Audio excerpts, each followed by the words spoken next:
So now we're going to go to money, and we have the right interviewer, Andy Serwer, who runs Fortune. He actually understands how to think about this better than pretty much any of the rest of us. And the two panelists are really super interesting. Jonathan Nelson, CEO of Providence, one of the world's largest media investors, and David Roux, a co-founder and co-chief executive of Silverlake, with a focus more on tech. So we've got one of the best tech investors, one of the best media investors, Andy Serwer. Please come out. Welcome David Roux, Jonathan Nelson, and Andy Serwer.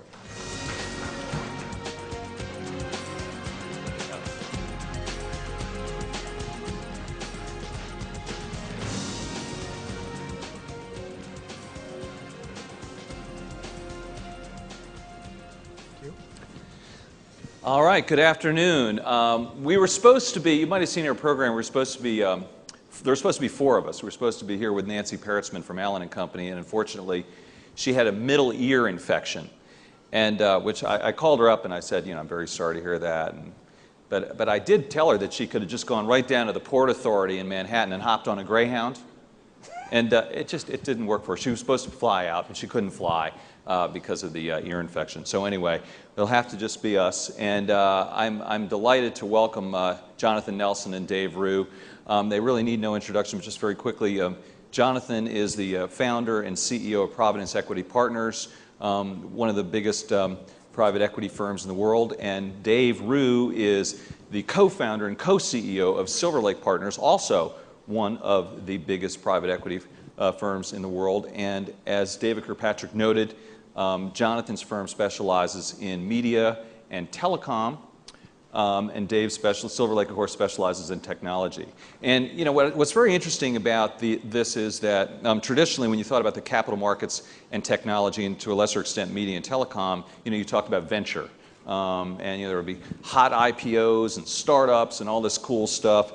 And when you thought about private equity, you thought about buyouts going back to the 1980s with the Masters of the Universe, and there were consumer companies and packaged goods and Nabisco and Macy's and things like that. And for a long time, there was this thought that you couldn't do private equity in media, in telecom, and particularly in technology. These two guys, really more than just about anybody in the world, have proven that you can. Jonathan founded Providence back in 1991, I believe, and Dave, you guys founded Silverlake in '99. And there were naysayers, I know, for both of you.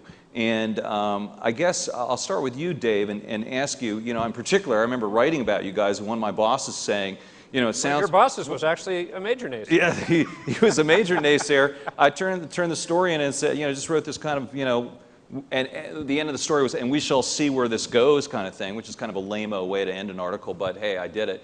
And my boss said, yeah, well, I'll tell you how it's going to end, badly, because you can't do private equity in technology. And so what did the naysayers miss? I think the naysayers missed how fundamental the technology sector of the economy has become to the operation of the society. The conventional wisdom, I think, in the 80s and really through most of the 90s was that technology investing was where you'd go find a 25-year-old kid, you know, wearing shorts, a lot of body piercing, rode his bike to work, you know, doing this little startup in the garage. That was their mental model. When in fact, what had really happened over the intervening decades is that the technology economy had grown up.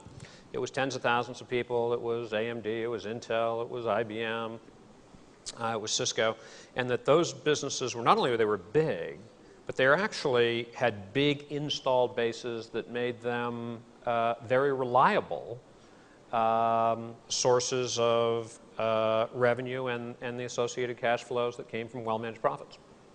Jonathan, what about you? I mean, media companies, I know there were people who were saying you couldn't do it either, but media companies were big and established at that point. So why did they say you couldn't do it, and how come you've been able to do it? Well, actually, my view is just the opposite. I don't know how our competitors compete as generalists, because there's such an advantage to a model that David has and we have of being specialists. We have 80 investment professionals focused on a set of industries. We would have to be really bad at what we do not to derive an advantage from that kind of focus. So in particular for media, I must confess that when I started, it was much easier to count those who supported us than, use your word, naysayers. I think for the first fund, roughly, it's too painful to be precise, but roughly 300 people turned us down, institutions turned us down, and a small group of 7 investors said, yeah, we'll support this. Because at the time, and this was in 1990, which was a terrible time to raise a fund, the notion of a specialist fund was new, and generally institutional investors don't like anything new. That was then, and you roll forward to today, and it's obviously, there's a long track record. I think we have made the case that specialization is a great competitive advantage. And in media and in telecom and in information businesses, there's always been the specter of scale and how can someone small compete. We hear much less of that today because actually you can do very well dancing around some of the giants, sometimes partnering with them, sometimes competing with them.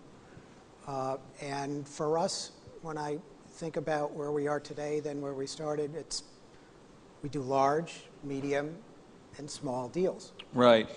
I'm not a big believer in laundry lists, but I just wanted to go through quickly the names of the companies that you guys have invested in. It's a pretty amazing list, and these are companies that you have and currently and previously invested in. John, Warner Music, Hulu, I want to talk to you about that because that's sort of a non-traditional investment for you in some ways, I think. CDW, right, Clear Channels, businesses, Bell Canada, we'll talk about that a little bit. MGM, Yankees, Yes Network, and a bunch of things overseas with Dave, Ameritrade, Daytech, NASDAQ, Instinet, MCI, Avaya, Gartner, Seagate, SunGard, and Flextronics. And those are both very incomplete lists.